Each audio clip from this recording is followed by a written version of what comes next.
શ્રીમદ્ ભાગવત મહાપુરાણ ચોથો અધ્યાય ગોકર્ણ ઉપાખ્યાનનો પ્રારંભ। સૂતજી કહે છે, હે મુનિવર, સમયે પોતાના ભક્તોના ચિત્તમાં અલૌકિક ભક્તિનો પ્રાદુર્ભાવ થયેલો જોઈ ભક્તવત્સલ શ્રી ભગવાન પોતાનું ધામ છોડીને ત્યાં પધાર્યા।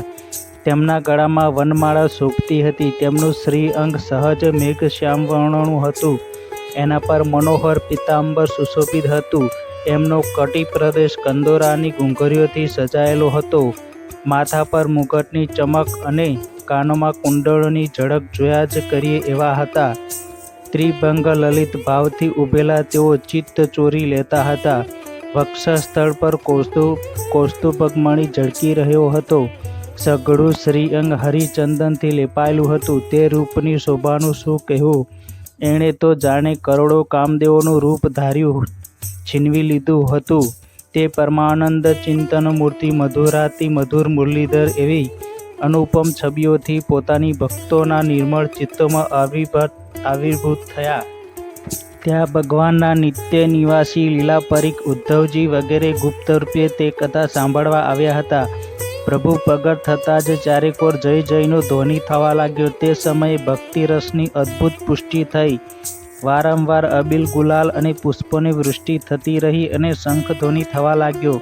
તે સભામાં જેઓ બેઠા હતા તેમને પોતપોતાનું દેહનું ઘરનું અને આત્માનું પણ શાન ભાન રહ્યું નહીં। તેમની આવી તન્મયતા જોઈને નારદજીએ કહ્યું, હે મુનીશ્વરો, આજે મેં સપ્તાહ શ્રવણનો આ ઘણો જ અલૌકિક મહિમા જોયો। અહીં જે ઘણા મૂર્ખ અને દુષ્ટ લોકો તથા જે પશુ પક્ષીઓ પણ છે તે સૌ અત્યંત નિષ્પાપ બન્યા છે। તેથી એમાં સંદેહ નથી કે આવા કલિકાળના સમયે ચિત્તની શુદ્ધિ માટે આ ભાગવત જેવું મર્ત્યલોકમાં પણ પાપપુંજનો નાશ કરનારું અને અન્ય કોઈ પવિત્ર સાધન નથી। હે મુનિવરો, તમે સૌ ઘણા દયાળુ છો। તમે સંસારના કલ્યાણનો વિચાર કરીને આ સાવ નિરાળો માર્ગ પ્રગટ કર્યો છે। તમે કૃપા કરીને એ તો બતાવો કે આ કથારૂપી સપ્તાહ યજ્ઞ વડે કયા કયા લોકો પવિત્ર બની શકે છે? સનકાદિએ કહ્યું, જેઓ હંમેશા જાત જાતના પાપ કરતા રહે છે, નિરંતર દુરાચારમાં તત્પર રહે છે અને અવળા માર્ગે ચાલે છે તથા ક્રોધાગ્નિથી બળતા કુટિલ અને કામી છે, તે બધા જ આ કળિયુગમાં સપ્તાહ યજ્ઞથી પવિત્ર બને છે। આ ઉપરાંત તેઓ સત્યહીન છે, માતા પિતાની નિંદા કરનારા છે, તૃષ્ણાથી વ્યાકુળ છે, આશ્રમ ધર્મ ત્યજી દેનારા છે, દંભી છે, દ્વેષ કરનારા છે અને હિંસા કરનારા છે, તે લોકો પણ આ કળિયુગમાં સપ્તાહ યજ્ઞથી પવિત્ર બને છે। જેઓ મદિરાપાન, બ્રહ્મહત્યા, સોનાની ચોરી, ગુરુપત્ની ગમન અને વિશ્વાસઘાત આ 5 મહાપાપ કરનારા છે, છળ કપટ કરનારા છે, કુર અને પિશાચ જેવા નિર્દય છે, બ્રાહ્મણોના ધનથી પુષ્ટ થનારા અને વ્યભિચારી છે, તે લોકો પણ આ કળિયુગમાં સપ્તાહ યજ્ઞથી પવિત્ર બને છે। જે દુષ્ટો હંમેશા હઠપૂર્વક મન, વાણી અને શરીરથી પાપ કરે છે, બીજાઓના ધનથી જ પુષ્ટ થાય છે તથા મેલા મનના અને દુષ્ટ આશયના છે, તેઓ પણ આ કળિયુગમાં સપ્તાહ યજ્ઞ પવિત્ર બને છે। હે નારદજી, હવે અમે તમને આ બાબતમાં એક પ્રાચીન ઇતિહાસ કહી સંભળાવીએ છીએ। તે સાંભળવા માત્રથી પણ બધા પાપો નાશ પામે છે। પહેલાંના સમયે તુંગભદ્રા નદીના કિનારે એક સુંદર નગર હતું। ત્યાં બધા જ વર્ણોના લોકો પોતપોતાના ધર્મનું આચરણ કરતા રહીને સત્ય અને સત્કર્મમાં તત્પર રહેતા હતા। તે નગરમાં આત્માદેવ નામે એક બ્રાહ્મણ રહેતો હતો। તે સાક્ષાત દ્વિતીય સૂર્ય સમાન તેજસ્વી હતો। તે વેદ વિધાન, શાર્દ અને શ્રોત સ્માર્ત કર્મમાં નિપુણ હતો। તે ધનવાન હતો અને પુરોહિત કર્મ કરીને જીવન વ્યતીત કરતો હતો। તેની પ્રિય પત્ની ધુંધુલી, ખાનદાન અને રૂપાળી હતી, પણ હંમેશા પોતાની વાતને વળગી રહેનારી હતી। તે લોકોની વાતો કરવામાં રત રહેતી અને તેનો સ્વભાવ ક્રૂર હતો। મોટે ભાગે કાંઈ ને કાંઈ બબડ્યાત કરતી હતી। ઘરકામમાં કુશળ હતી, પણ કંજૂસ અને કજિયાખોર હતી। આમ એ બ્રાહ્મણ દંપતી પ્રેમથી પોતાના ઘરમાં રહેતા હતા અને વિરહતા હતા। તેમની પાસે ઘણું ધન અને ભોગવિલાસની પર્યાપ્ત સામગ્રી હતી। ઘર બાર પણ સુંદર હતું, પરંતુ તેનાથી તેઓ સુખી ન હતા। જ્યારે ઉંમર ઢળતી ગઈ ત્યારે તેમણે સંતાન પ્રાપ્તિ માટે જાત જાતના પુણ્યકર્મો શરૂ કર્યા અને તેઓ દીન દુઃખીઓને ગાય, ભૂમિ, સુવર્ણ, વસ્ત્ર વગેરેનું દાન કરવા લાગ્યા. આ રીતે તેમણે ધર્મના માર્ગે પોતાનું અડધું ધન ખર્ચી નાખ્યું, તો પણ તેમને પુત્ર કે પુત્રીનું મોં જોવા ન મળ્યું. તેથી તે બ્રાહ્મણ ઘણો જ ચિંતાતુર થયો હતો. એક દિવસ તે બ્રાહ્મણ ઘણો દુઃખી થઈને ઘર છોડીને વનમાં ચાલ્યો ગયો. બપોરના સમયે તેને તરસ લાગી, તેથી તે એક તળાવ પાસે ગયો. સંતાનના અભાવે દુઃખી તેનું શરીર સૂકવી નાખ્યું હતું, તેથી તે થાકી જવાને કારણે પાણી પીને ત્યાં જ બેસી ગયો. થોડો સમય વીત્યો અને ત્યાં એક સંન્યાસી મહાત્મા આવ્યા. જ્યારે બ્રાહ્મણે જોયું કે તેમણે પાણી પી લીધું છે, ત્યારે તે સમયે તેમની પાસે ગયો અને ચરણોમાં નમીને સામે ઊભો રહીને નિશ્વાસા નાખવા લાગ્યો. સંન્યાસીએ પૂછ્યું, હે વિપ્ર, કહે કે તું કેમ રડે છે? એવી તને શી ભારે ચિંતા છે? તું મને તારા દુઃખનું કારણ જલ્દી બતાવ. બ્રાહ્મણે કહ્યું, હે મહારાજ, હું મારા પૂર્વજન્મના પાપોથી સંચિત દુઃખ શું વર્ણવું? અત્યારે મારા પિતૃઓ મેં આપેલી જલાંજલિ ઊંડા નિશ્વાસ નાખીને જાણે દુઃખી થઈને પી રહ્યા છે. દેવતાઓ અને બ્રાહ્મણો મારું આપેલું નૈવેદ્ય પ્રસન્ન ચિત્તે સ્વીકારતા નથી. સંતાન માટે હું એટલો દુઃખી છું કે બધું મને સૂનું લાગે છે. હું અહીં પ્રાણ ત્યાગ કરવા આવ્યો છું. સંતાનહીન જીવનને ધિક્કાર છે, સંતાનહીન ઘરને ધિક્કાર છે, સંતાનહીન ધનને અને સંતાનહીન કુળને પણ ધિક્કાર છે. હું જે ગાય પાડું છું તે વાંઝણી બની જાય છે, જે વૃક્ષ વાવું છું તેને ફળ ફૂલ આવતા નથી. મારા ઘરમાં જે ફળ આવે છે તે પણ ઘણા જલ્દી સડી જાય છે. જ્યારે હું આવો અભાગ્યો અને પુત્રહીન છું તો આ જીવનથી મારે શું પ્રયોજન? આમ કહીને તે બ્રાહ્મણ દુઃખથી વ્યાકુળ થઈને તે સંન્યાસી આગળ ધ્રુસકે રડવા લાગ્યો. ત્યારે તે યતિના મનમાં ભારે કરુણા ઉત્પન્ન થઈ. યતિ યોગનિષ્ઠ હતા. તેમણે બ્રાહ્મણના લલાટની રેખાઓ જોઈને બધી વાત જાણી લીધી અને પછી તેને વિસ્તારપૂર્વક કહ્યું. સંન્યાસીએ કહ્યું, હે બ્રાહ્મણ, સંતાન પ્રાપ્તિનો આ મોહ છોડી દે. કર્મની ગતિ પ્રબળ છે. વિવેકનો આશ્રય લે અને સંસારિક વાસના ત્યજી દે. હે વિપ્ર, સાંભળ, મેં અત્યારે તારું પ્રારબ્ધ જોઈ લીધું છે કે તને 7 જન્મ સુધી કોઈ સંતાન કોઈ રીતે થવાનું નથી. પહેલાંના સમયે સગર રાજાઓ તથા અંગ રાજાએ સંતાનને કારણે દુઃખ ભોગવવું પડ્યું હતું. હે બ્રાહ્મણ, હવે તું કુટુંબની આશા છોડી દે. સંન્યાસમાં જ સર્વ પ્રકારનું સુખ છે. બ્રાહ્મણે કહ્યું, હે મહાત્મા, વિવેકથી મને શું મળે? મને તો પરાણે પણ પુત્ર આપ્યો, નહીંતર હું તમારી સામે જ શોક મૂર્છિત થઈને મારો પ્રાણ ત્યજી દઉં છું. જેમના પુત્ર પત્ની વગેરેનું સુખ નથી, એવો સંન્યાસ તો સર્વથા નિરસ જ છે. આ લોકમાં સરસ તો પુત્ર પૌત્રાદિકની હર્યા ભર્યા ગૃહસ્થાશ્રમ જ શોભે છે. બ્રાહ્મણનો આવો આગ્રહ જોઈને તે તપોધને કહ્યું, વિધાતાનો લેખ ભૂસી નાખવાની હઠ કરવાથી રાજા ચિત્રકેતુએ ભારે કષ્ટ વેઠવું પડ્યું હતું. તેથી જેના પ્રયત્નને દેવ કચડી નાખે છે તેવા પુરુષની જેમ તમને પણ પુત્રનું સુખ મળશે નહીં. તે ભારે હઠ પકડી છે અને પ્રાર્થના કરતો મારી સામે ઊભો છે. આવી પરિસ્થિતિમાં તમને હું શું કહું? તે બ્રાહ્મણનો દૃઢ આગ્રહ જોઈને તે સંન્યાસીએ તેને એક ફળ આપ્યું અને કહ્યું, આ ફળ તું તારી પત્નીને ખવડાવજે. તેનાથી તેને પુત્ર થશે. તારી પત્ની 1 વર્ષ સુધી સત્ય, શૌચ, દયા, દાન, 1 ટંકનું ભોજન આ નિયમ પાળવાનો રહેશે. જો તે આમ કરશે તો તે બાળક અતિ નિર્મળ થશે. આમ કહીને તે યોગી ચાલ્યા ગયા અને બ્રાહ્મણને પોતાને ઘેર પાછો આવ્યો. આવીને તેણે પેલું ફળ પોતાની પત્નીના હાથમાં આપ્યું અને પોતે ક્યાંક ચાલ્યો ગયો. તેની પત્ની તો કુટિલ હતી. તેણે રડતા પોતાની એક સખીને કહ્યું, સખી, મને ભારે ચિંતા થાય છે. હું તો આ ફળ નહીં ખાઉં. ફળ ખાવાથી ગર્ભ રહેશે અને ગર્ભને લીધે પેટ વધી જશે. પછી કંઈક ખવાશે પીવાશે નહીં, તેથી અશક્તિ આવી જશે. તો કહે છે કે ઘરનું કામ મારાથી કેમ થશે? અને નસીબ જોગે ક્યાંક ગામ પર લૂંટારાઓ ચડી આવશે ત્યારે ગર્ભિણી સ્ત્રી કેમ કરીને ભાગશે? જો સુખદેવજીની જેમ આ ગર્ભ પેટમાં જ રહી જશે તો તેને બહાર કેમ કરીને કાઢી શકાશે? અને ક્યાં પ્રસવ વેળાએ તો આડો થઈ જશે તો પછી મારું મરણ જ થવાનું. આમાંય પ્રસવ ટાણે ઘણી ગંભીર પીડા થાય છે. હું સુકુમાર સ્ત્રી તે પીડા કેમ કરીને સહી શકું? હું જો દુબળી પડી જઈશ તો નણંદ આવીને બધી માલમત્તા લઈ જશે અને મારાથી સત્ય શૌચ વગેરે નિયમો પાડવાનું પણ આકરું જ લાગશે. જે સ્ત્રી પ્રસવતા બને છે તેને તે જન્મેલા બાળકના લાલન પાલનમાં ઘણું કષ્ટ પડે છે. મારું તો માનવું છે કે વાંઝણી અથવા વિધવા સ્ત્રી જ સુખી છે.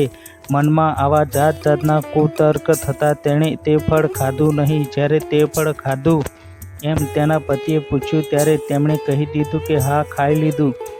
તે દરમિયાન તેની બહેન સ્વેચ્છાપૂર્વક તેના ઘેર આવી ત્યારે તેણે પોતાની બહેનને બધી વાત જણાવીને કહ્યું, મને આ બાબતમાં ઘણી ચિંતા થાય છે. આ દુઃખને કારણે હું દિવસે દિવસે દુબળી પડતી જાઉં છું. બહેન, હું શું કરું? બહેને કહ્યું, મને ગર્ભ રહ્યો છે. તેનો પ્રસવ થતાં તે બાળક હું તને આપી દઈશ.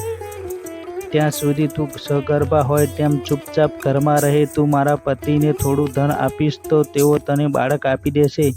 આપણે એવી યોજના કરીશું કે જેથી લોકો એમ જ કહેશે કે આનું બાળક છે 6 મહિનાનું થઈને મરી ગયું અને હું દરરોજ તારા ઘેર આવીને તે બાળકનું લાલન પાલન કરતી રહીશ. અત્યારે તો તું આની કસોટી કરવા આ ફળ ગાયને ખવડાવી દે. બ્રાહ્મણી સ્ત્રીએ સ્વભાવવશ તેમની બહેને જે કહ્યું તેવું જ કર્યું. ત્યાર પછી સમય થતાં જ્યારે તે સ્ત્રીએ પુત્રને જન્મ આપ્યો ત્યારે પિતાએ તેને ચૂપચાપ લઈને ધુંધુલીને આપી દીધો. તેણે ધુંધુલીએ પતિ આત્મદેવને કહ્યું કે મને સુખપૂર્વક બાળક જન્મ્યો છે. આમ આત્મદેવને પુત્ર થયો છે. એ સાંભળીને સૌને ખૂબ આનંદ થયો. બ્રાહ્મણે તે બાળકના જાતકર્મ સંસ્કાર કરીને બ્રાહ્મણોને દાન આપ્યું અને તેના દરવાજે ગીતો ગવાયા, વાજા વાગ્યા અને માંગલિક ક્રિયા થઈ. ધુંધુલીએ પોતાના પતિને કહ્યું, મારા થાનોમાં દૂધ નથી, વળી ગાય જેવા અન્ય પ્રાણીના દૂધથી આ બાળકનું પોષણ હું કેમ કરીને કરીશ? મારી બહેનને હમણાં જ બાળકને જન્મ આપ્યો છે અને તે મૃત્યુ પામ્યું છે. તેને બોલાવીને આપણા ઘેર રાખીને તો તે તમારા આ બાળકનું પોષણ કરશે. પુત્રના રક્ષણના હેતુથી પતિ આત્મદેવે તેમ જ કર્યું. માતા ધુંધુલીએ તે પુત્રનું નામ ધુંધુકારી પાડ્યું. ત્યાર પછી 3 મહિના વીત્યા બાદ પેલી ગાયે પણ મનુષ્યાકાર બચ્ચાને જન્મ આપ્યો. તે બાળક સર્વાંગ સુંદર, દિવ્ય, નિર્મળ અને સર્વ સુપર્ણ પ્રભાવશાળી હતો. તેને જોઈને બ્રાહ્મણ આત્મદેવને ઘણો આનંદ થયો અને તે પણ પોતે જ તેના બધા સંસ્કાર કર્યા. આ સમાચારથી લોકોને આશ્ચર્ય થયું અને તેઓ આ બાળકને જોવા આવ્યા. તેઓ પરસ્પર કહેતા હતા કે જુઓ, આ આત્મદેવનો અત્યારે કેવો ભાગ્યોદય થયો છે. કેવી કૌતુકની વાત છે કે ગાયને પણ આવો દિવ્ય રૂપનો બાળક જન્મ્યો છે. નસીબ જોગે આ ગૂઢ રહસ્ય કોઈ જાણી શક્યું નહીં. તે બાળકના ગાયના જેવા કાન જોઈને આત્મદેવે તેનું નામ ગોકર્ણ રાખ્યું. કેટલોક સમય વીતતા તે બંને બાળકો યુવાન થયા. ગોકર્ણ મોટો પંડિત અને જ્ઞાની થયો અને ધુંધુકારી મહાદુષ્ટ પાક્યો. ધુંધુકારી સ્નાન શૌચના આચરણ રહિતનો હતો. ખાવા પીવામાં પણ કોઈ નિયમ ન હતો. વધુ ક્રોધી હતો, ખરાબ વસ્તુઓ સંઘરતો હતો અને મળદાથી સ્પર્શ પામેલું ભોજન પણ કરતો હતો. ચોરી કરી બધા લોકોનો દ્વેષ કરવો અને એનો સ્વભાવ હતો. છાનામાના બીજાઓના ઘર બાળતો હતો. બીજાઓના બાળકોને રમાડવા ખોળામાં લેતો અને તરત કૂવામાં નાખી દેતો હતો. તે હિંસક હતો, શસ્ત્રો ધારણ કરતો હતો અને આંધળા તથા ગરીબ લોકોને ખૂબ પીડતો હતો. ચાંડાળો પ્રત્યે અનુરાગ કરતો હતો. બસ હાથમાં ફંદો લઈને કૂતરાઓની ટોળી સાથે શિકાર શોધતો રખડતો રહેતો હતો. તેણે વેશ્યાઓના કુસંગને કારણે પોતાના પિતાનું બધું ધન વેડફી માર્યું. એક દિવસ તે માતા પિતાને મારીને ઘરના બધા વાસણ ઉઠાવી ગયો. આ રીતે જ્યારે બધું ધન ખલાસ થઈ ગયું ત્યારે તેનો પિતા આક્રાંત કરવા લાગ્યો. આના કરતાં તો આની માં વાંઝણી રહી હોત તો સારું હતું. કુપુત્ર ખરેખર દુઃખદાયી હોય છે. હવે હું ક્યાં રહું, ક્યાં જાઉં? મારું આ કષ્ટ કોણ કાપશે? અરે રે, મારા ઉપર તો મોટી આફત આવી પડી છે. આ દુઃખને કારણે મારે એક દિવસ અવશ્ય પ્રાણ છોડવા પડશે. તે જ સમયે પરમ જ્ઞાની ગોકર્ણ ત્યાં આવ્યા અને તેમણે પિતાને વૈરાગ્યનો ઉપદેશ આપીને ઘણા સમજાવ્યા. તેમણે કહ્યું, પિતાજી, આ સંસાર અસાર છે, તે અત્યંત દુઃખરૂપ છે અને મોહમાં નાખનારો છે. કોનો પુત્ર ને કોનું ધન સ્નેહ રાખનાર મનુષ્ય રાત દિવસ દીપકની જેમ બળતો રહે છે. સુખ નથી તો ઇન્દ્રને અને નથી તો ચક્રવર્તી રાજાને પણ સુખ તો છે માત્ર વિરક્ત એકાંત જીવની મુનિને. આ મારો પુત્ર છે, આ અજ્ઞાન મોહ છોડી દો. મોહથી નરક મળે છે. આ શરીર તો નાશ પામવાનું જ છે, તેથી સર્વ કાંઈ છોડીને વનમાં જાઓ. ગોકર્ણના વચન સાંભળીને આત્મદેવ વનમાં જવા તૈયાર થયા અને ગોકર્ણજીને કહ્યું, બેટા, વનમાં રહીને મારે શું કરવું જોઈએ એ મને વિસ્તારપૂર્વક કહે. હું મહામૂર્ખ છું. આજ સુધી કર્મવશાત સ્નેહ પાસમાં બંધાયેલો અપંગની જેમ આ ઘરરૂપી અંધકાર કૂવામાં જ પડ્યો રહ્યો હતો. તું ઘણો દયાળુ છે, તો મારો ઉદ્ધાર કર. ગોકર્ણે કહ્યું, પિતાજી, આ શરીર હાડકાં, માંસ અને લોહીનો પિંડ છે. તેને તમે હું માનવામાં છોડી દો અને પત્ની પુત્રને ક્યારેય પોતાના ન માનો. આ સંસારને અહર્નિશ ક્ષણભંગુર જુઓ. જેની કોઈ પણ વસ્તુને સ્થાયી સમજીને તેનામાં રાગ અનુરાગ કરવો નહીં. બસ એકમાત્ર વૈરાગ્યના રસિક થઈને ભક્તિનિષ્ઠ બનો. ભગવાનનું ભજન એ જ સૌથી મોટો ધર્મ છે. સતત તેના આશ્રયે રહો. અન્ય સર્વ પ્રકારના લૌકિક ધર્મોથી મોં ફેરવી લો. હંમેશા સાધુજનોની સેવા કરો. ભોગોની લાલસા સાથે ફરફાર ન દો અને વહેલી તકે બીજાઓના ગુણ દોષોનો વિચાર કરવાનું છોડી દો અને ભગવાનની સેવાના અને એમની કથાના રસનું પાન કરો. પુત્રની આવી વાણીથી પ્રભાવિત થઈને આત્મદેવે ઘર છોડ્યું અને વનમાં ગયા. જોકે તે સમયે તેમની ઉંમર 60 વર્ષની થઈ ચૂકી હતી, તો પણ બુદ્ધિમાં પૂરી દૃઢતા હતી. ત્યાં વનમાં રાત દિવસ ભગવાનની સેવા પૂજા કરવાથી અને ભાગવતના 10મા સ્કંદનો નિષ્ઠાપૂર્વક પાઠ કરવાથી તેમણે ભગવાન શ્રી કૃષ્ણનો પ્રાપ્ત થયા. 5મો અધ્યાય. ધુંધુકારીને પ્રેત યોનિની પ્રાપ્તિ અને તેમાંથી ઉદ્ધાર. સૂતજી કહે છે, હે શૌનકજી, પિતાજીના વનમાં ગયા પછી એક દિવસે ધુંધુકારીએ પોતાની માતાને ઘણી મારી અને કહ્યું, બતાવ, ધન ક્યાં રાખ્યું છે, નહીંતર હમણાં જ આ ભુંજેરા લાકડામાં બાળી મૂકીશ. તેની આ ધમકીમાંથી ડરી જઈને અને પુત્રના ઉપદ્રવથી દુઃખી થઈને તે રાતના સમયે કૂવામાં પડી જઈ અને તેથી તેનું મૃત્યુ થયું. યોગનિષ્ઠ ગોકર્ણ તીર્થયાત્રા માટે નીકળી પડ્યા. તેમને આ ઘટનાઓથી ન તો દુઃખ કે ન તો સુખ થતું હતું, કારણ કે તેમનું ન તો કોઈ મિત્ર હતું કે ન તો કોઈ શત્રુ હતું. ધુંધુકારીએ 5 વેશ્યાઓ સાથે ઘરમાં રહેતો હતો. તે બધા માટે ભોગ સામગ્રી મેળવવાની ચિંતાને એની બુદ્ધિ નષ્ટ કરી દીધી અને તે અનેક પ્રકારના કુકર્મો કરવા લાગ્યો. એક દિવસે પેલી કુલટાઓએ તેની પાસે ઘણા ઘરેણાં માગ્યા. તે કામાંધ બનેલો હતો અને તે મૃત્યુને વિસરી ગયો હતો. બસ ઘરેણાં મેળવવા તે ઘરમાંથી ચાલી નીકળ્યો. તે જ્યાં ત્યાં ઘણું બધું ધન ચોરીને લાવીને ઘેર પાછો આવ્યો અને કેટલાક સુંદર વસ્ત્રો અને આભૂષણો લાવીને પેલી કુલટાઓને આપ્યા. ચોરી લાવેલો ઘણો બધો માલ જોઈને તે સ્ત્રીઓએ રાતના સમયે વિચાર્યું કે આ હંમેશા ચોરી કરતો રહેશે, તેથી તેને કોઈ દિવસ રાજા અવશ્ય પકડી લેશે. રાજા આ બધું ધન છીનવી લઈને આને જરૂરથી મૃત્યુદંડ આપશે, મારી નાખશે. જો કોઈ દિવસ આ મરવાનો જ છે તો ધન બચાવવા સારું. આપણે જ આને ગુપસુપ શા માટે ન મારી નાખીએ? આને મારી નાખીને આપણે આની માલમત્તા લઈને ક્યાંક ચાલી જઈએ. આવો નિશ્ચય કરીને તેમણે સૂતેલા ધુંધુકારીને દોરડાથી બાંધ્યો અને તેના ગળે ફાંસો લગાવીને એણે મારી નાખવાનો પ્રયત્ન કર્યો. આનાથી તે જલ્દીથી મર્યો નહીં. ત્યારે તેઓ ઘણી ચિંતાતુર થઈ. પછી તેમણે તેના મોં ઉપર ઘણા બધા ભળભળતા અંગારા નાખ્યા. એનાથી અગ્નિની ઝાળથી ખૂબ તરફડીને મૃત્યુ પામ્યો. તેણે ધુંધુકારીનું શરીર ખાડામાં નાખીને દાટી દીધું. સાચે જ સ્ત્રીઓ ઘણું કરીને મોટું દુઃસાહસ કરનારી હોય છે. એમના આ કૃત્યની કોઈને પણ જાણ થઈ નહીં. લોકો પૂછતા તો કહેતા કે અમારા પ્રિયતમ ધનના લોભથી આ વખતે ક્યાંક દૂર ચાલ્યા ગયા છે, આ વર્ષે પાછા આવી જશે.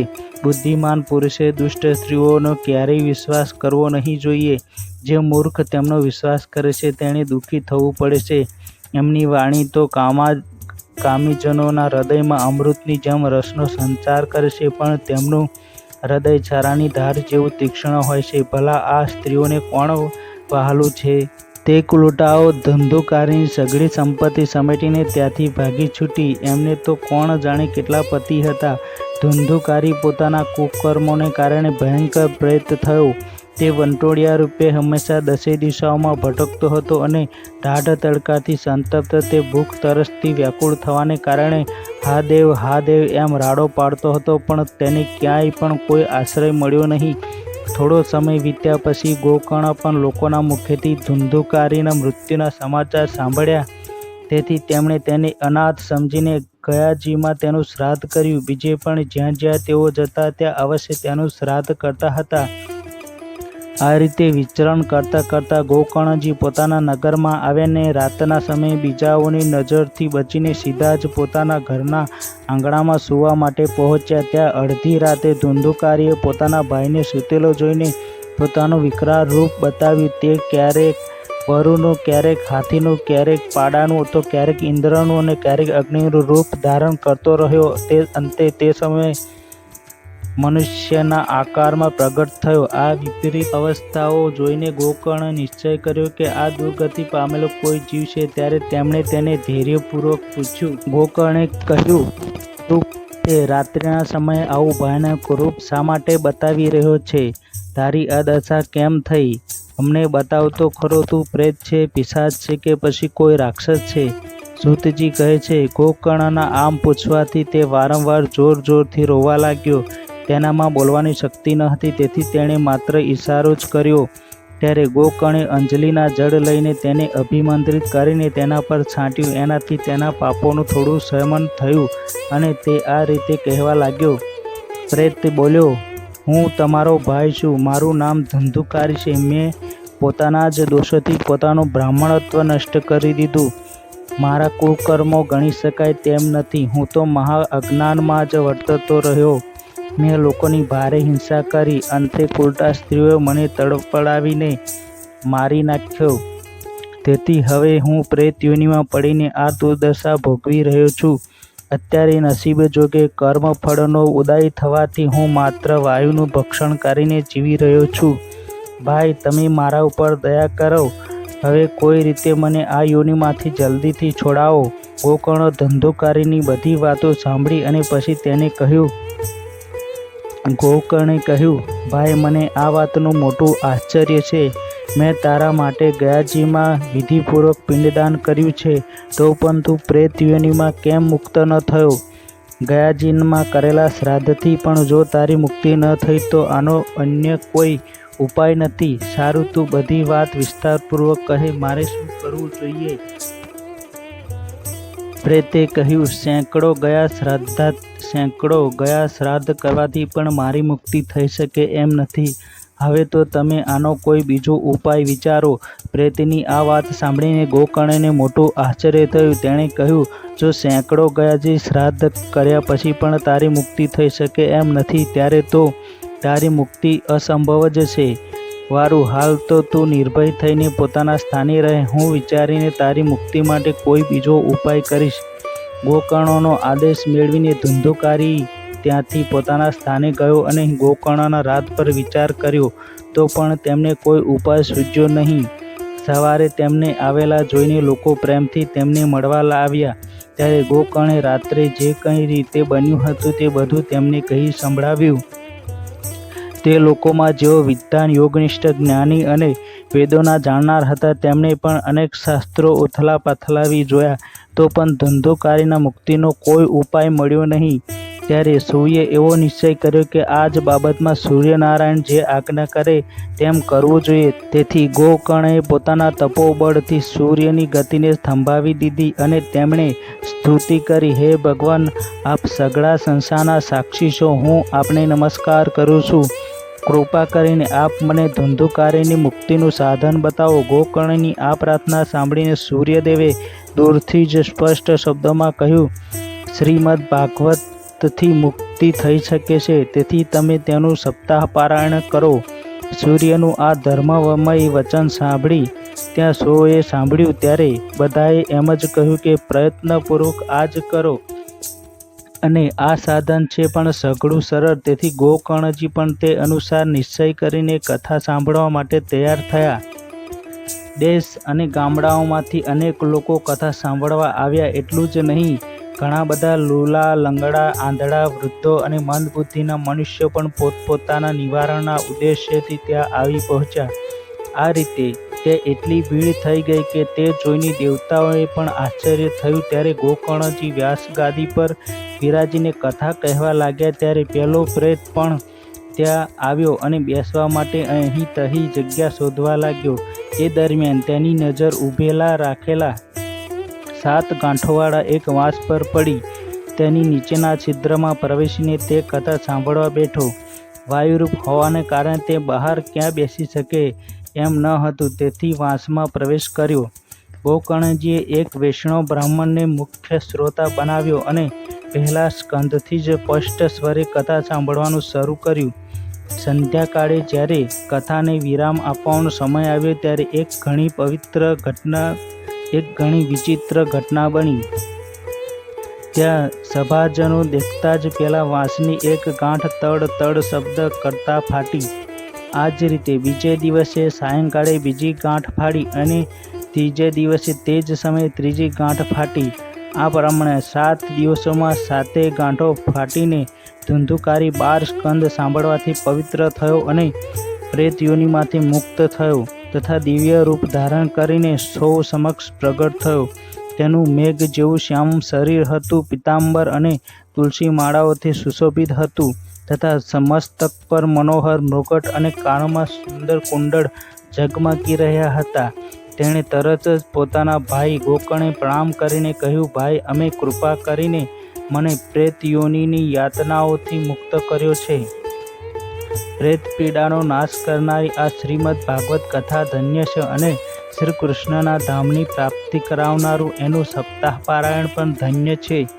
જ્યારે સપ્તાહ શ્રવણનો યોગ થાય છે ત્યારે બધા પાપ પથ્થર થરી ઉઠે છે અને હવે ભગવાનની આ કથા તત્કાળ અમારો અંત કરી દે છે. જેમ અગ્નિ ભીના સૂકા નાના મોટા તમામ પ્રકારના લાકડાને બાળી નાખે છે, તે જ રીતે આ સપ્તાહ શ્રવણ, મનન, વચન અને કર્મ વડે કરેલા નવા જૂના નાના મોટા બધી જ જાતના પાપોને ભસ્મ કરી દે છે. વિદ્વાનોએ દેવતાઓની સભામાં કહ્યું છે કે જે લોકો આ ભારત વર્ષમાં શ્રીમદ ભાગવતની કથા સાંભળતા નથી તેમનો જન્મ વ્યર્થ જ છે. અરે, મોહપૂર્વક લાલન પાલન કરીને આ અનિત્ય શરીરને હૃદય હષ્ટપુષ્ટ અને બળવાન પણ બનાવ્યું છે, તો પણ શ્રીમદ ભાગવતની કથા સાંભળવામાં ન આવે તો પણ તેનો શો લાભ? હાડકાં આ શરીરના આધાર સ્તંભ છે. નસો નાડીઓ રૂપી દોરડીઓથી બંધાયેલું છે. ઉપરથી તેના ઉપર માંસ અને રક્ત લોલુપીને ચામડીથી મઢી દીધેલું છે. તેના પ્રત્યેક અંગમાં દુર્ગંધ છે, કારણ કે તે તો મૂળ મૂત્રનું માત્ર પાત્ર. વૃદ્ધત્વ અને શોકને કારણે તે પરિણામ દુઃખમય જ છે. રોગોનું તો એ ઘર જ છે. એ નિરંતર કોઈને કોઈ કામનાથી પીડિત રહે છે. ક્યારેક એક તૃપ્ત થતું નથી. એને ધારણ કરવું એ પણ એક ભાર જ છે. એના રોમે રોમમાં દોષ ભરેલા છે અને તેને નાશ પામવામાં એક ક્ષણ પણ લાગતી નથી. અંતમાં જો એને દાટવામાં આવે છે તો તેના કીડા બની જાય છે.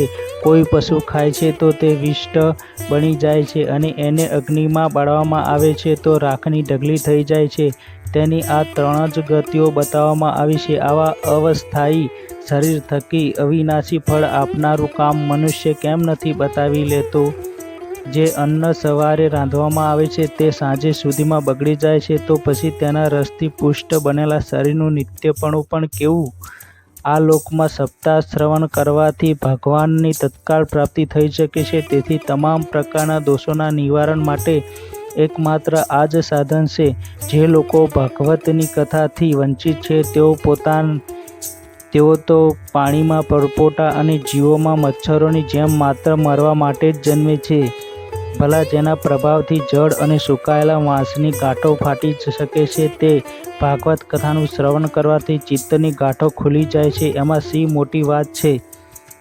સપ્તાહ શ્રવણ કરવાથી મનુષ્યના હૃદયની ગાંઠ ખુલી જાય છે, તેના સમસ્ત સંશયો છેદાઈ જાય છે અને સઘળા કર્મ ક્ષીણ થઈ જાય છે. આ ભાગવત કથા રૂપી તીર્થ સંસારનો કીચડ ધોવામાં ઘણું કુશળ છે. વિદ્વાનો કહે છે કે આ જ્યારે હૃદયમાં સ્થિત થાય છે ત્યારે મનુષ્યની મુક્તિ નિશ્ચિત થઈ જાય છે.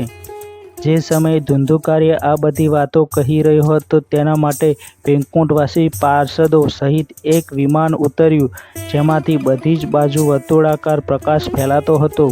સૌ સમક્ષ ધુંધુકારી તે વિમાન પર ચઢ્યો ત્યારે તે વિમાન પર આવેલા પાર્ષદોને જોઈને ગોકર્ણ તેમને આ વાત કહી. ગોકર્ણે કહ્યું, ભગવાનના પ્રિય પાર્ષદો, અહીં અમારા અનેક શુદ્ધ હૃદય શ્રોતાઓ છે. તે બધા માટે તમે એક સાથે ઘણા બધા વિમાન કેમ નથી લાવ્યા? અમે જોઈએ છીએ કે અહીં બધાએ જ સમાનપણે કથા સાંભળી છે, તો પછી ફળનો આ પ્રકારનો ભેદ કેમ થયો એ બતાવો. ભગવાનના સેવકોએ કહ્યું, હે માનદ, આ ફળ ભેદનું કારણ તેમના શ્રવણનો ભેદ જ છે. એ સાચું છે કે શ્રવણ તો બધાએ સમાનપણે જ કર્યું છે, પણ એના જેવું મનન નથી કર્યું. તેથી જ એક સાથે ભજન કરવા છતાંય તેના ફળમાં ભેદ રહ્યો છે. આ પ્રેતે 7 દિવસ સુધી નિરાહાર રહીને શ્રવણ કર્યું તથા સાંભળેલા વિષયનું સ્થિર ચિત્તે એ ખૂબ જ મનન નિત્ય ધ્યાન પણ કરતો રહ્યો હતો. જે જ્ઞાન દઢ થતું નથી તે વ્યર્થ થઈ જાય છે.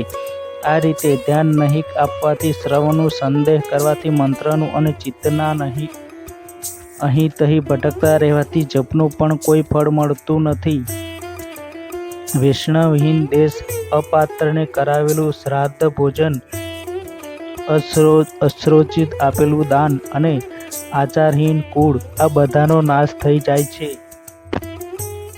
ગુરુના વચનોમાં વિશ્વાસ, દીનતાનો ભાવ, મનમાં દોષો પર વિજય, કથામાં ચિત્તની એકાગ્રતા વગેરે નિયમોનું પાલન કરવામાં આવે તો શ્રવણનું યથાર્થ ફળ મળશે. જો આ શ્રોતાઓ આ રીતે ફરીથી શ્રીમદ ભાગવત કથા સાંભળશે તો સૌને વૈકુંઠની પ્રાપ્તિ અવશ્ય જ થશે.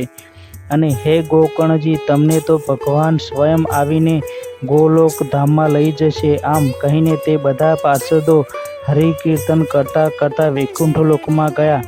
ગોકર્ણજીએ શ્રાવણ માસમાં ફરીથી તે રીતે સપ્તાહક્રમથી કથા કહી અને તે શ્રોતાઓએ તે ફરીથી સાંભળી. હે નારદજી, તે કથાની સમાપ્તિ થતાં જે કંઈ બન્યું તે સાંભળો. ત્યાં ભક્તોથી ભરેલા વિમાનો સાથે ભગવાન પ્રગટ થયા. બધી બાજુઓથી ખૂબ જય જયકાર અને નમસ્કારના ધ્વનિ થવા લાગ્યા. ભગવાન સ્વયં આનંદિત થઈને પોતાના પાંચજન્ય શંખનો ધ્વનિ કરવા લાગ્યા અને તેમણે ગોકર્ણને આલિંગની આપી પોતાના જ જેવા બનાવી દીધા. તેમણે ક્ષણવારમાં જ અન્ય સર્વ શ્રોતાઓને પણ મેઘ સમાન શ્યામવર્ણ રેશમી પીતાંબરધારી તથા કિરીટ કુંડળ વગેરેથી વિભૂષિત કરી દીધા. તે ગામમાં કૂતરા અને ચાંડાલ સુધીના જેટલા પણ જીવ હતા તે બધાઈને ગોકર્ણની કૃપાથી વિમાનો પર ચઢવામાં આવ્યા તથા જ્યાં યોગીઓ જાય છે તે ભગવાનના ધામમાં તેમને મોકલવામાં આવ્યા. આ રીતે ભક્તવત્સલ ભગવાન શ્રી કૃષ્ણ કથા શ્રવણથી પ્રસન્ન થઈને ગોકર્ણજીને સાથે લઈને પોતાના ગોપાલ બાલોના પ્રિય ગોલોક ધામમાં ગયા. પહેલાંના સમયે જેમ અયોધ્યાવાસીઓ ભગવાન શ્રી રામની સાથે સાંકેત ધામમાં સિધાવ્યા હતા, તેવી જ રીતે ભગવાન શ્રી કૃષ્ણ તે બધાને યોગીઓ માટે પણ દુર્લભ એવા ગોલોક ધામમાં લઈ ગયા, જે લોકમાં સૂર્ય, ચંદ્ર અને સિદ્ધોની પણ કદી ગતિ થઈ શકતી નથી. તે લોકમાં તેઓ શ્રીમદ ભાગવતનું શ્રવણ કરવાથી થઈ ગઈ. હે નારદજી, સપ્તાહ યજ્ઞ વડે કથાનું શ્રવણ કરવાથી જેવું ઉજ્જવળ ફળ સંચિત થાય છે એ જ વિશે અમે તમને શું કહીએ? અરે, જેમણે પોતાના કાનોથી ગોકર્ણજીએ કહેલી કથાના એક અક્ષરનું પણ પાન કર્યું તેઓ પછી માતાના ગર્ભમાં આવ્યા નહીં. લોકો વાયુ, જળ કે પાંદડા ખાઈને શરીર સૂકી નાખે છે. ઘણા સમય સુધી ઘોર તપસ્યા કરીને અને યોગાભ્યાસ કરીને પણ જે ગતિને પામી શકતા નથી તે ગતિ તેઓ સપ્તાહ શ્રવણથી સહેજમાં પ્રાપ્ત કરી લે છે. આમ પરમ પવિત્ર ઇતિહાસનો પાઠ ચિત્રકૂટ પર વિરાજમાન મુનીશ્વર શાંડિલ્ય પણ બ્રહ્માનંદ મગ્ન થઈને કરતા રહે છે.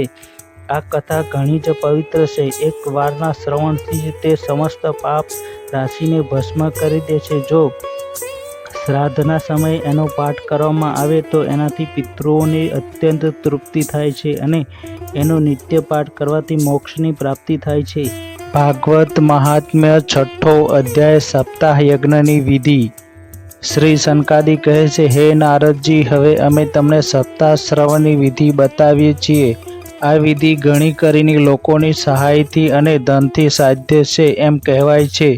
પહેલાં તો પ્રયત્નપૂર્વક જ્યોતિષીને બોલાવીને મુહૂર્ત પૂછવું જોઈએ તથા જેમ લગ્ન માટે ધનનો પ્રબંધ કરવામાં આવે છે તેવી જ રીતે આ સપ્તાહ યજ્ઞ માટે ધનની વ્યવસ્થા કરવી જોઈએ. કથાનો આરંભ કરવામાં ભાદરવો, આસો, કારતક, માગશર, અષાઢ અને શ્રાવણ આ 6 મહિના શ્રોતાઓ માટે મોક્ષ પ્રાપ્તિના કારણ છે.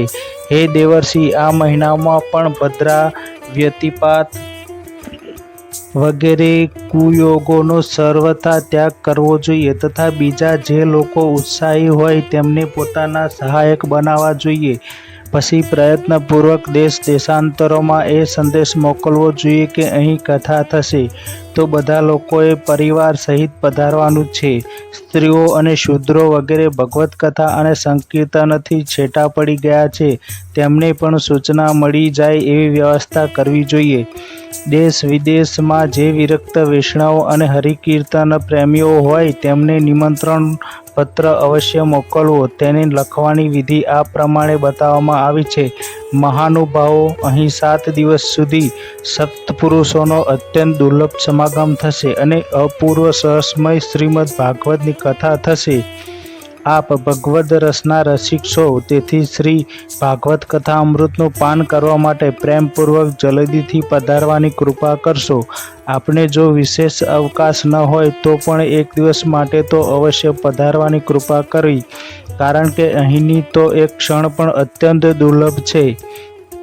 આ રીતે વિનયપૂર્વક તેમને નિમંત્રિત કરવા અને જે લોકો આવે તેમના માટે યથાયોગ્ય નિવાસસ્થાનનો પ્રબંધ કરવો. કથાનું શ્રવણ કોઈ તીર્થસ્થળ, વનમાં અથવા પોતાના ઘેર થાય એ પણ સારું માનવામાં આવ્યું છે. જ્યાં લાંબુ પહોળું મેદાન હોય ત્યાં જ કથાનું સ્થળ રાખવું જોઈએ. ભૂમિનું શોધન, માર્જન અને લેપન કરીને રંગબેરંગી ધાતુઓથી ચોક પૂરવો. ઘરની બધી સામગ્રી ઉપાડી લઈને એક ખૂણામાં મૂકવી. 5 દિવસ અગાઉથી જ પ્રયત્નપૂર્વક ઘણા પાથરવાના વસ્ત્ર એકઠા કરી લેવા તથા કેળના ખંભાઓથી સુશોભિત એક ઊંચો મંડપ તૈયાર કરો. તેની બધી જ તરફ ફળ, ફૂલ, પાંદડા તથા ચંદરવાથી અલંકૃત કરવો તથા ચારે તરફ ધજાઓ લગાડીને જાત જાતની સામગ્રીથી સજાવો.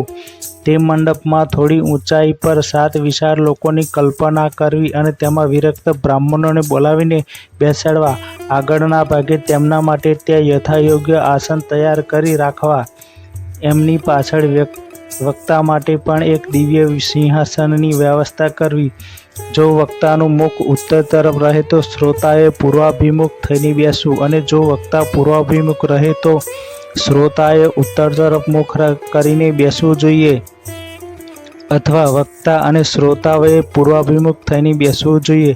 દેશકાળ વગેરેને જાણનારા મહાનુભાવોએ શ્રોતાઓ માટે આવા જે નિયમો બતાવ્યા છે, જે વેદશાસ્ત્રની સ્પષ્ટ વ્યાખ્યા કરવામાં સમર્થ હોય, જાત જાતના દ્રષ્ટાંત આપી શકતો હોય તથા વિવેકી અને સાવ નિસ્પૃહી હોય એવા વિરક્ત અને વિષ્ણુ ભક્ત બ્રાહ્મણને વક્તા બનાવવો જોઈએ.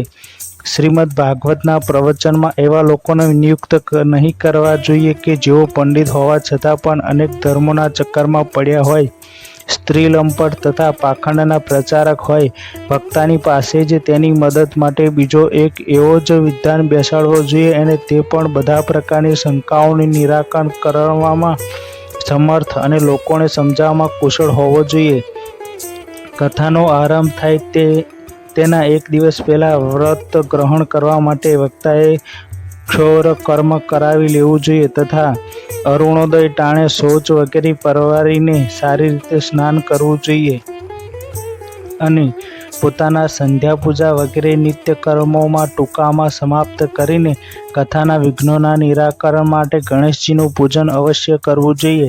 ત્યાર પછી પિતૃઓનું તર્પણ કરીને પૂર્વકૃત પાપોની શુદ્ધિ માટે પ્રાયશ્ચિત કરવું અને એક મંડળ બનાવીને તેમાં શ્રી હરિને સ્થાપિત કરવા. પછી ભગવાન શ્રી કૃષ્ણનું લક્ષ્ય કરીને મંત્રોચ્ચાર સાથે ક્રમશઃ પોળસોપચાર વિધિથી પૂજન કરવું અને તે પછી પ્રદક્ષિણા તથા નમસ્કાર વગેરે કરીને આ પ્રમાણે સ્તુતિ કરવી. હે કરુણા નિધાન, હું સંસાર સાગરમાં ડૂબેલો અને અત્યંત દીન છું. કર્મોના મોહરૂપી મગરમચ્છે મને પકડી રાખ્યો છે.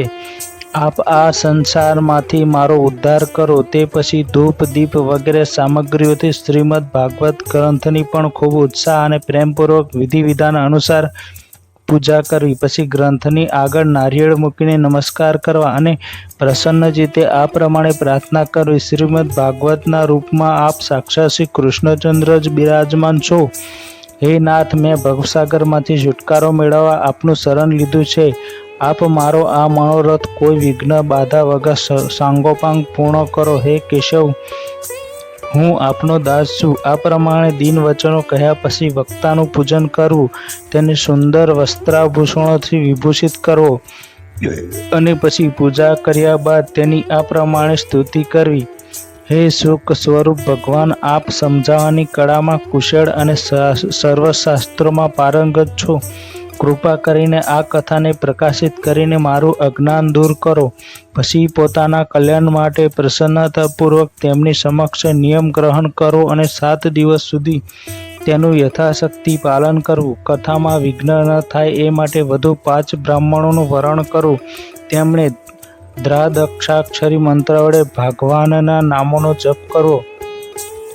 પછી બ્રાહ્મણને, અન્ય વિષ્ણુ ભક્તને તથા કીર્તન કરનારાઓને નમસ્કાર કરીને તેમની પૂજા કરવી અને તેમની આજ્ઞા મેળવીને સ્વયં પણ આસન પર બેસવું. જે મનુષ્ય લોક, સંપત્તિ, ધન, ઘર, પુત્ર વગેરેની ચિંતા છોડીને શુદ્ધ ચિત્ત કેવળ કથામાં જ ધ્યાન રાખે છે, તેને આ શ્રવણનું ઉત્તમ ફળ મળે છે.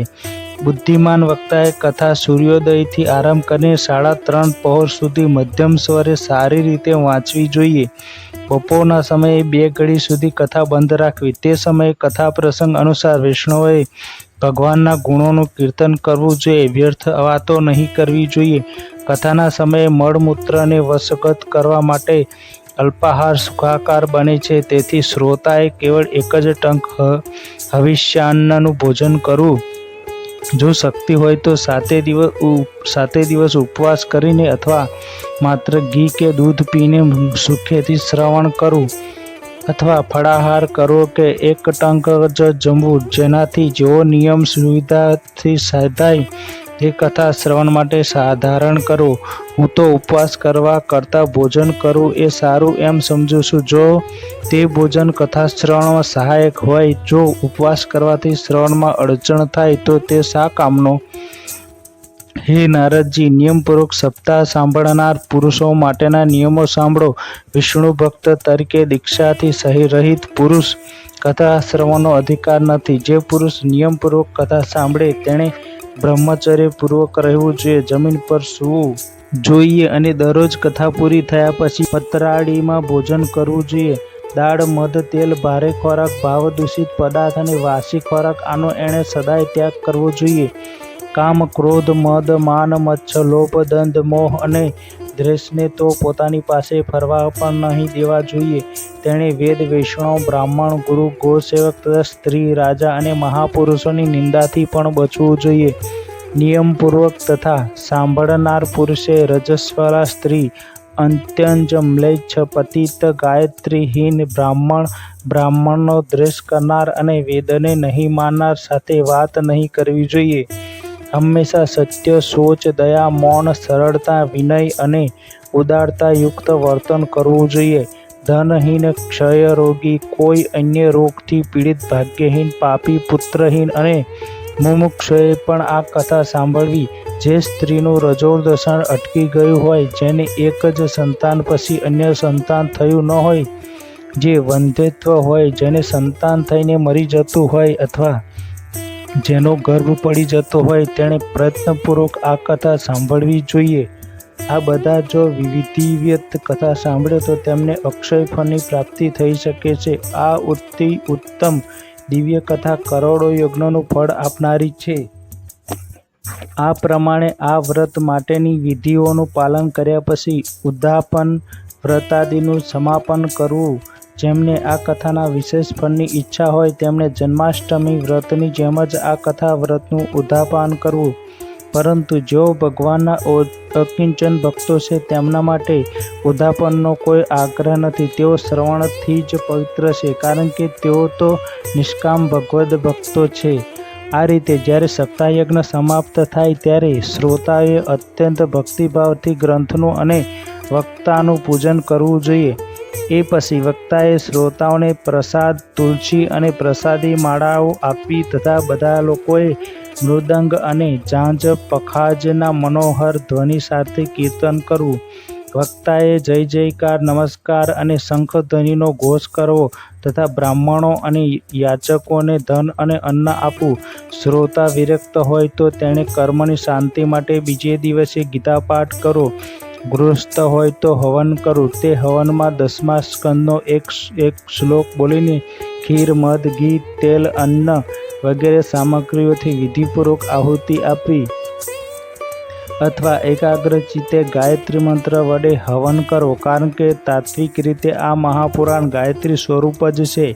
હોમ કરવાની શક્તિ ન હોય તો તેનું ફળ પામવા માટે બ્રાહ્મણોને હવન સામગ્રીનું દાન કરવું તથા અનેકવિધ ત્રુટિઓને દૂર કરવા માટે અને વિધિમાં પણ જો ઉણપ રહી જવા પામી હોય તો તેના દોષનું શમન કરવા માટે વિષ્ણુ સહસ્ત્ર નામનો પાઠ કરવો. આમ કરવાથી બધા કર્મ સફળ થાય છે, કારણ કે કોઈ પણ કર્મ આનાથી ઉત્તમ નથી. પછી 12 બ્રાહ્મણોને ખીર, મધ વગેરે ઉત્તમોત્તમ પદાર્થ જમાડવા તથા વ્રતની પૂર્તિ માટે ગાય અને સુવર્ણનું દાન કરવું. શક્તિ તો 3 તોલા સુવર્ણનું એક સિંહાસન બનાવડાવવું. તેના પર સુંદર અક્ષરોમાં લખાયેલો શ્રીમદ ભાગવતનો ગ્રંથ મૂકીને તેની આહ્વાન ઇત્યાદિ વિધિ ઉપચારોથી પૂજા કરવી અને પછી જીતેન્દ્રિય આચાર્યને તેનું વસ્ત્ર, આભૂષણ તથા ગંધ વગેરેથી પૂજન કરીને દક્ષિણા સહિત તે ગ્રંથ સમર્પિત કરવો. આમ કરવાથી તે બુદ્ધિમાન દાતા જન્મ મરણના બંધનોમાંથી મુક્ત થાય છે. સપ્તાહ પારાયણની આ વિધિ બધા પાપોનું નિવારણ કરનારી છે. તેનું આ રીતે બરાબર પાલન કરવાથી આ મંગલમય ભાગવત પુરાણ અભીષ્ટ ફળ આપે છે તથા અર્થ, ધર્મ, કામ અને મોક્ષ એ ચારેયની પ્રાપ્તિનું સાધન બની જાય છે. એમાં સંદેહ નથી. સનકાદિ કહે છે, હે નારદજી, આ પ્રમાણે અમે આ સપ્તાહ શ્રવણની વિધિ તમને પૂરેપૂરી સંભળાવી દીધી. હવે બીજું શું સાંભળવા ઈચ્છો છો? આ શ્રીમદ ભાગવતથી ભોગ અને મોક્ષ બંને હાથ લાગે છે. સૂતજી કહે છે, હે શૌનકજી, આમ કહીને મહામુનિએ સનકાદિએ 1 સપ્તાહ સુધી વિધિપૂર્વક આપ સર્વ પાપોનો નાશ કરનારી પરમ પવિત્ર તથા ભોગ અને મોક્ષ આપનારી ભાગવત કથાનું પ્રવચન કર્યું. સર્વ શ્રોતાઓએ નિયમપૂર્વક તેનું શ્રવણ કર્યું. ત્યાર પછી તેમણે વિધિપૂર્વક ભગવાન પુરુષોત્તમની સ્તુતિ કરી. કથાના અંતમાં જ્ઞાન, વૈરાગ્ય અને ભક્તિને ઘણી પુષ્ટિ મળી અને તે ત્રણેય એકદમ તરુણ બનીને બધા જીવોનું ચિત્ત પોતાની તરફ આકર્ષિત કરવા લાગ્યા. પોતાનો મનોરથ પૂર્ણ થવાથી નારદજીને પણ ઘણી પ્રસન્નતા થઈ. તેમના સમસ્ત શરીરમાં રોમાંચ થઈ આવ્યો અને તેઓ પરમાનંદથી પૂર્ણ બની ગયા. આ રીતે કથા શ્રવણ કરીને ભગવાનના પ્રિય નારદજીએ હાથ જોડીને પ્રેમથી ગદગદ વાણીમાં સનકાદિને કહ્યું. નારદજીએ કહ્યું, હું ધન્ય છું. તમે કરુણા કરી મને ઘણો જ અનુગ્રહિત કર્યો છે. આજે મને સર્વ પાપાહારીની ભગવાન શ્રી હરિની જ પ્રાપ્તિ થઈ ગઈ. હે તપોધન, હું શ્રીમદ ભાગવતના શ્રવણને જ સર્વ ધર્મોમાં શ્રેષ્ઠ માનું છું, કારણ કે તેના શ્રવણથી વૈકુંઠ લોક વિહારી શ્રી કૃષ્ણની પ્રાપ્તિ થાય છે. સૂતજી કહે છે, હે શૌનકજી, વૈષ્ણવ શ્રેષ્ઠ નારદજી જ્યારે આમ કહી રહ્યા હતા ત્યારે ત્યાં વિચરણ કરતા કરતા યોગેશ્વર સુખદેવજી આવી પહોંચ્યા. કથા સમાપ્ત થતાં જ વ્યાસનંદન શ્રી સુખદેવજી ત્યાં પધાર્યા. 16 વર્ષ જેટલી ઉંમર આત્મલાભથી પૂર્ણ જ્ઞાનરૂપી મહાસાગરનું સંવર્ધન કરવા માટે ચંદ્ર સમાન એવા તેઓ પ્રેમથી ધીરે ધીરે શ્રીમદ ભાગવતનો પાઠ કરી રહ્યા હતા.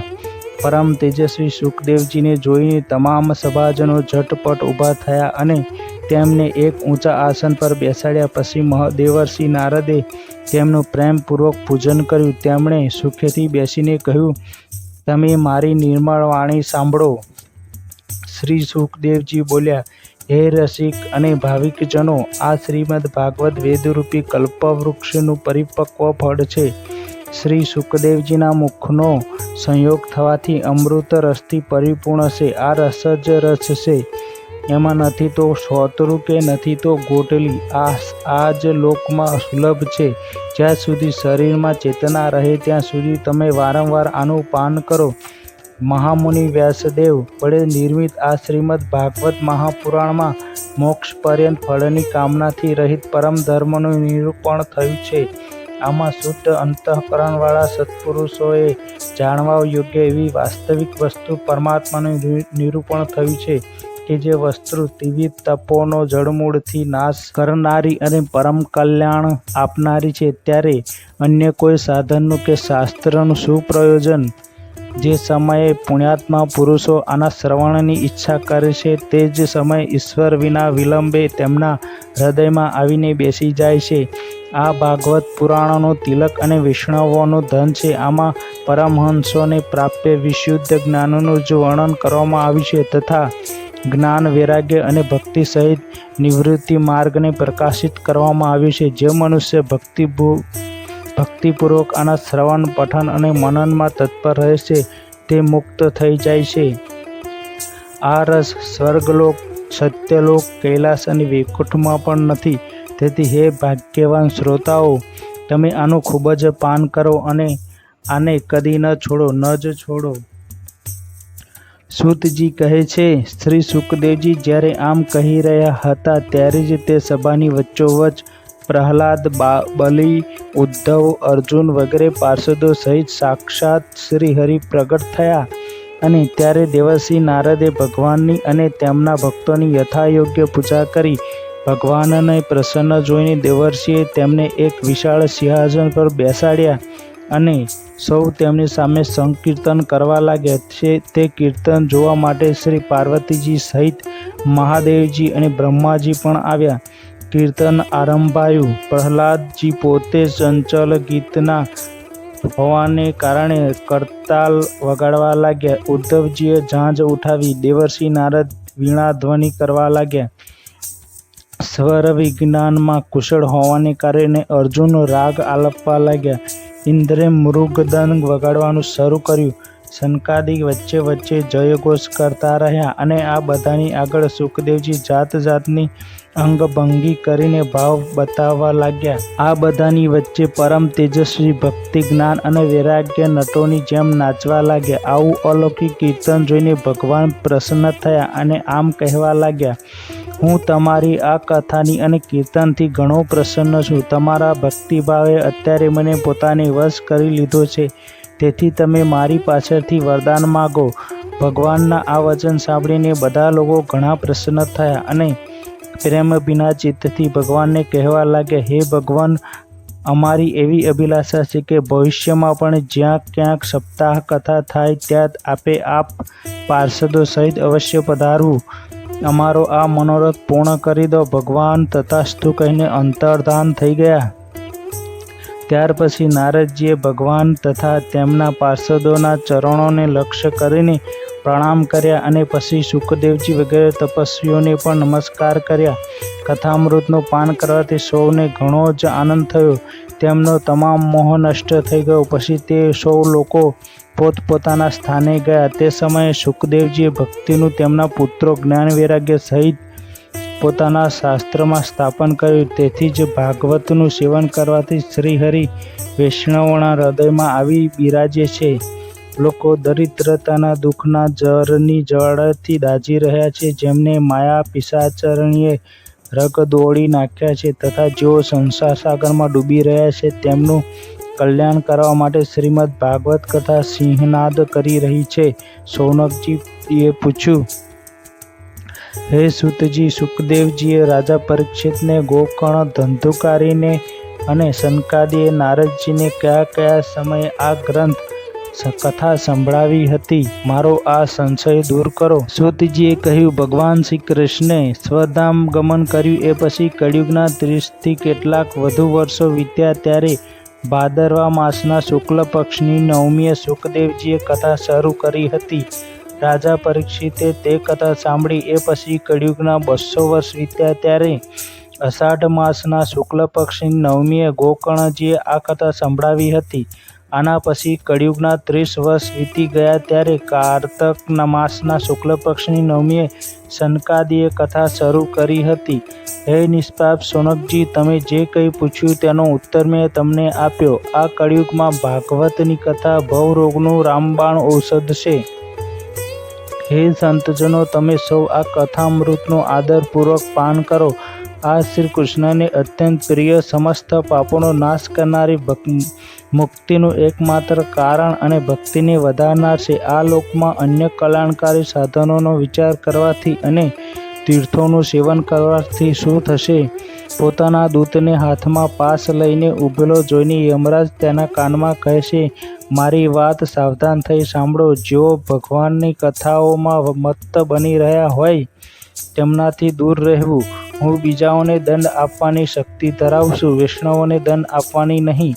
આ અસાર સંસારમાં વિષયરૂપી વિષની આસક્તિને કારણે વ્યાકુળ બુદ્ધિના પુરુષો પોતાના કલ્યાણના ઉદ્દેશ્યથી અડધી ક્ષણ માટે જ પણ આ સુખ કથારૂપી અનુપમ અમૃતનું પાન કરો. પ્રિય ભાઈઓ, નિંદ કથાઓ યુક્ત એવા કુમાર્ગે ફોગટ શા માટે ભટકી રહ્યા છો? આ કથાનો કાનમાં પ્રવેશ થતાં જ મુક્તિ થઈ જાય છે. આ વાતના સાક્ષી રાજા પરીક્ષિત છે. શ્રી સુખદેવજીએ પ્રેમરસના પ્રવાહમાં સ્થિત થઈને આ કથા કહી હતી. જેનો જેના કંઠ સાથે સંબંધ થાય છે તે વૈકુંઠનો સ્વામી બની જાય છે. હે સોનક, મેં અનેક શાસ્ત્રો જોઈને તમને આ પરમ ગોપનીય રહસ્ય હમણાં જ સંભળાવ્યું. બધા શાસ્ત્રોના સિદ્ધાંતોનો આ જ નિચોડ છે. સંસારમાં આ સુખશાસ્ત્ર કરતાં વધુ પવિત્ર અન્ય કોઈ વસ્તુ નથી. તેથી તમે બધા પરમાનંદની પ્રાપ્તિ માટે આ દ્વાદશ સ્કંદરૂપી રસનું પાન કરો. જે મનુષ્ય આ કથાનું ભક્તિભાવથી નિયમપૂર્વક શ્રવણ કરે છે અને જે શુદ્ધ અંતઃકરણવાળા ભગવદ્ ભક્તો સમક્ષ આ કથા સંભળાવે છે તે બંને વિધિનું પૂરેપૂરું પાલન કરવાને કારણે આનું યથાર્થ ફળ પ્રાપ્ત કરે છે. તેમના માટે ત્રિલોકમાં કશું પણ અસાધ્ય રહેવા પામતું નથી. શ્રીમદ્ ભાગવત મહાપુરાણ 4થો અધ્યાય ગોકર્ણ ઉપાખ્યાનનો પ્રારંભ. સૂતજી કહે છે, હે મુનિવર, તે